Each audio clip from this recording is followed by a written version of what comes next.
I thank the representative of the United Kingdom for his statement, and I give the floor to the representative of Greece. Thank you, Mr. President.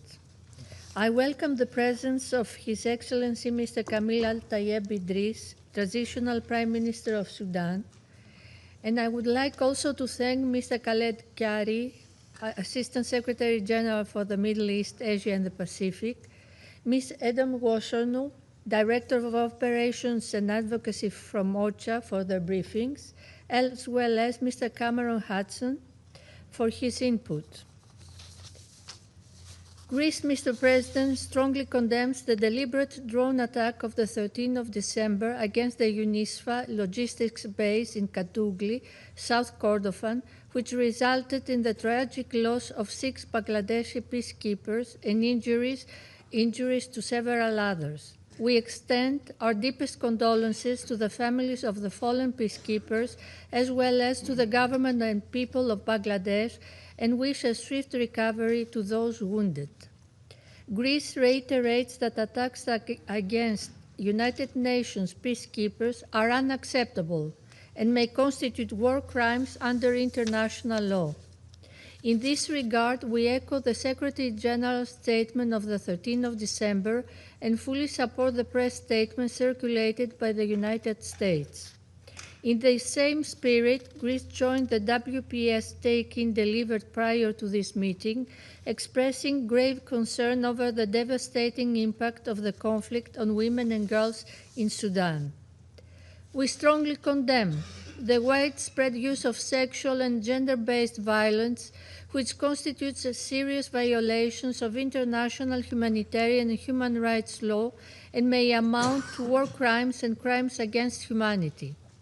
Mr. President, allow me to highlight 3 critical dimensions of the conflict. First, Greece is deeply concerned by the deteriorating security situation in South Kordofan, particularly in and around Katougli. Urgent preventive action is needed to avoid a repetition of the tragic outcome witnessed in El Fasher. Civilians remain dangerously exposed to hostilities, humanitarian access is constrained, and insecurity is growing. We call for de-escalation, the protection of civilians, particularly vulnerable groups like women, children, and the elderly, and unhindered humanitarian access. This is essential to prevent a siege-like scenario with devastating humanitarian consequences like in El Fasher.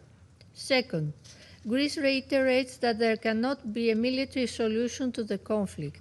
Both the SAF and the RSF must engage constructively, and in good faith we need international stakeholders to pursue a negotiated path forward.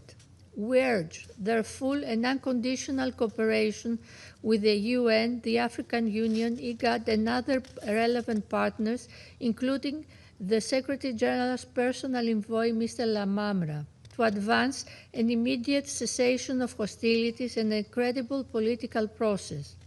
Accountability for violations of international humanitarian and human rights law remains essential, nevertheless, in all stages of this process. Third, the humanitarian situation has reached unprecedented levels of severity. More than 10 million people are displaced, while famine and disease threaten populations trapped in besieged areas. We continue to stress the urgent need for the rapid, safe, and sustained delivery of humanitarian assistance in full respect of international humanitarian law. Children continue to suffer disproportionately, and all parties must immediately cease and prevent any violations against women and children, including recruitment, killing, maiming, and sexual violence. Mr. President, in concluding, Greece reaffirms its firm respect for the sovereignty, unity, and territorial integrity of Sudan. All efforts toward resolving the conflict must remain Sudanese-owned, Sudanese-led, in full accordance with international law and the principles of the UN Charter. Preserving Sudan's unity, sovereignty, and territorial integrity is essential to avoid further fragmentation of the country, regional destabilization, and prolonged human suffering.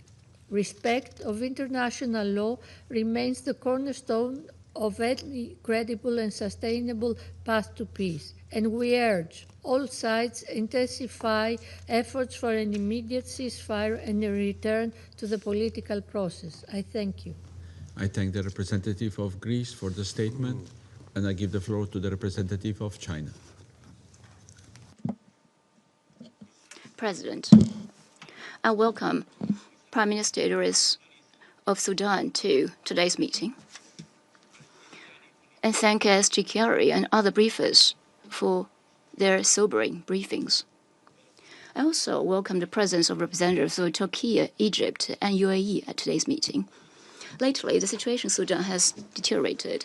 While the tragedy in Al-Fashir is still vivid in our minds, the fighting spread to areas such as Kordofan.